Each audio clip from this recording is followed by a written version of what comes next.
These people have a license to steal through the courts. What kind of people do you believe they target? Rich people, any estate with assets. She was kidnapped in the middle of the night. It's like a club. He's flat broke. Nobody wants to join. How much money from her estate has been liquidated at this point? About $1 million. $1.5 million. Not even Britney Spears. You're about to hear the stories of real people and even a celebrity. The battle over Britney Spears' fortune. And how this completely legal process can take millions from your family's fortune.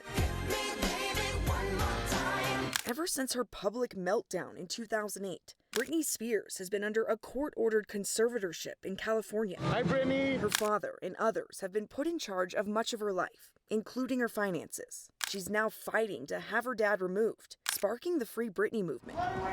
Britney! I just want my money. Britney's story is not much different than Pat Brannigan's. How would you describe what happened? It was almost like a nightmare. Pat can't read or write and is developmentally disabled. He used to work for this post office in Littleton. He fell at work and he broke his hip. He's Pat's friend and the head of the Littleton Postal Union.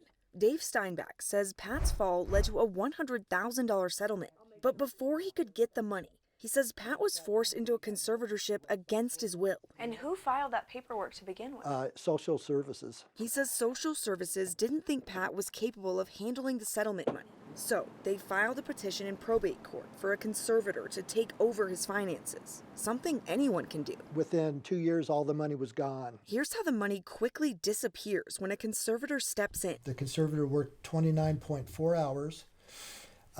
Times $210 an hour, which she charges for a total of $6,174. Costly fees for paying Pat's bills and making phone calls on his behalf. There's something we got to do because this is not right at all. Their agenda is to steal. Oftentimes, family disputes lead to families losing control of their loved ones' estates. And that's what happened to Greg and David Wells. They were caught in the middle of a family legal battle. They separate family, and then they put a restraining order against you. At the center is their 80-year-old mother, Sharon Wells. When you're not there to protect her, they grab total control. Their mom now has a court-appointed guardian who is in charge of her care and a conservator who is in charge of her money, draining hundreds of thousands of dollars from her estate. So you got $104,000 in conservator fees. During one 18-month period, records show the conservator charged nearly $150,000 to Sharon Wells' estate,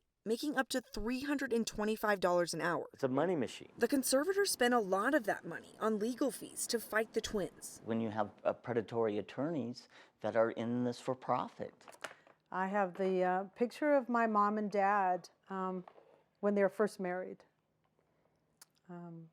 Yeah, it's pretty, makes me want to cry. Luann Fleming is a victim turned advocate after her mom was placed in a guardianship. We did eventually get my mom back, but our whole estate is gone. How big of a problem is this? This is happening systemically throughout Colorado. Luann now runs a weekly online radio show to help other families. You're listening to Face Us Radio. My father was put into a fraudulent for-profit guardianship, isolate, medicate, and bleed the estate. I agree with you 100%. Why do you think nothing's been done? It's a big money-making machine for these attorneys. This process often starts here. We reached out to Denver's Office of Adult Protective Services, but they denied our request for an interview.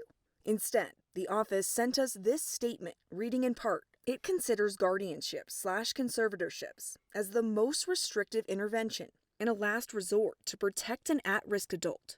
Denver filed more than 100 petitions for guardianships in the last 2 years. If the state legislature can't shut them down, I don't know who can. She's a former Colorado state senator who tried to do something about it. We tried a piece of legislation in the Senate. Laura Wood's bill would have given people placed in guardianships basic rights, like access to a cell phone, mail, and visits from family. Why do you think they shut the bill down? Because we were going to impact the cash cow that they have. The court has ruled that you require assistance in taking care of yourself. I'm fine.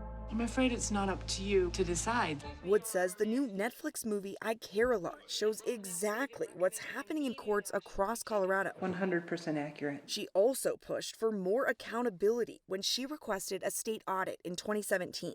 It found a lack of oversight with the courts is at the root of the problem, with conservators charging rates up to $350 per hour.